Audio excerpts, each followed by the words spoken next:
Sahabat RHK yang dikasihi Yesus Kristus, sebelum kita membaca Alkitab dan mendengarkan renungan harian keluarga, mari kita berdoa.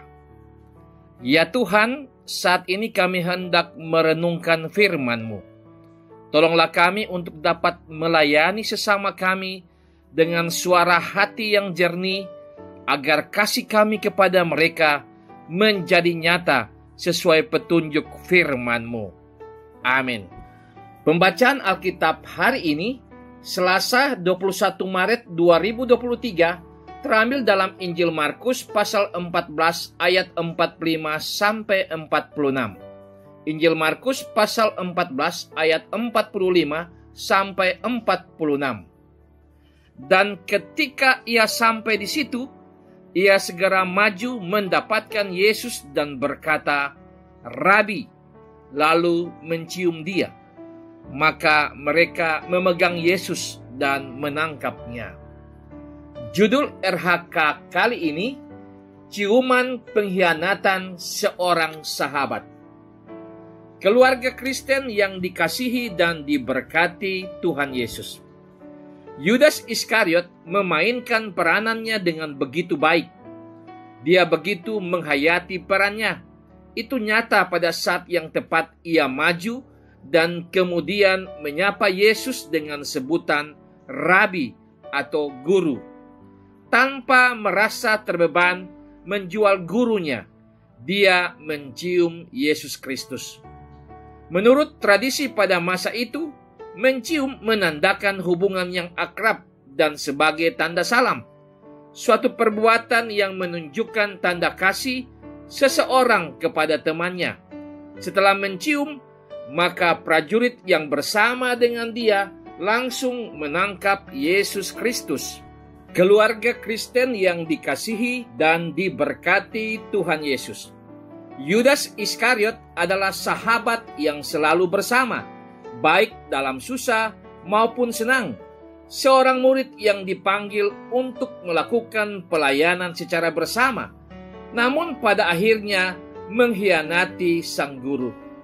Yudas Iskariot, satu dari 12 murid Yesus Kristus yang menjadi pengkhianat, disaksikan Injil Sinoptis, Matius pasal 10 ayat 4, Markus pasal 3 ayat 19, Lukas pasal 6 ayat 16.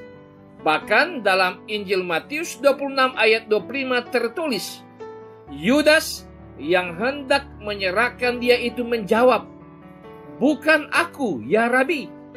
Kata Yesus kepadanya, "Engkau telah mengatakannya." Yesus Kristus mengetahui bahwa dia yang akan berkhianat.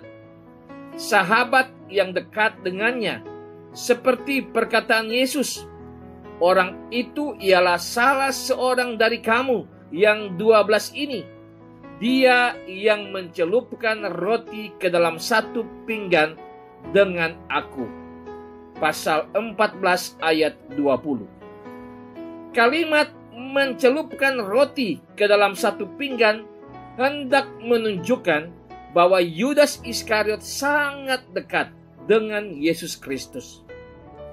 Sebab ketika ia makan rotinya, dicelupkan pada satu pinggan yang sama dengan Yesus Kristus. Keluarga Kristen yang dikasihi dan diberkati Tuhan Yesus, firman Tuhan Allah saat ini mengingatkan kita untuk waspada dan hati-hati dengan sikap hidup yang mau menang sendiri sehingga bertindak munafik. Perkataan yang hanya manis di bibir, lain di hati, seringkali kelihatan mempunyai hubungan yang sangat erat. Ketika bertemu di mana saja ada cipika dan cipiki, bersalaman yang erat. Tetapi sesungguhnya tidak demikian. Ada iri hati, dengki, cemburu, amarah, akar pahit yang tersembunyi, sehingga pada akhirnya menimbulkan pengkhianatan. Hal-hal ini yang menjadi sumber pertengkaran, kata-kata makian, dan terkadang menimbulkan tindakan kriminal. Orang tua berkewajiban untuk mengarahkan anak-anak supaya hidup rukun dan damai. Jangan menyimpan sakit hati dan dendam. Setiap tindakan hendaknya dilakukan dengan ketulusan hati. Jangan saling mengkhianati satu dengan yang lain, tetapi bangunlah sikap hidup yang harmonis dan tulus, serta selalu menceritakan dan membagi kasih dan kemurahan Tuhan Allah dalam hidup ini. Tuhan Yesus Kristus memberkati. Amin. Mari berdoa. Ya Tuhan Allah, mampukanlah kami melakukan firman-Mu untuk tidak saling mengkhianati satu dengan yang lain, tetapi membangun sikap hidup yang tulus dalam kasih, sehingga hidup ini akan berarti dan menjadi berkat. Dalam nama Tuhan Yesus Kristus, kami berdoa. Amin.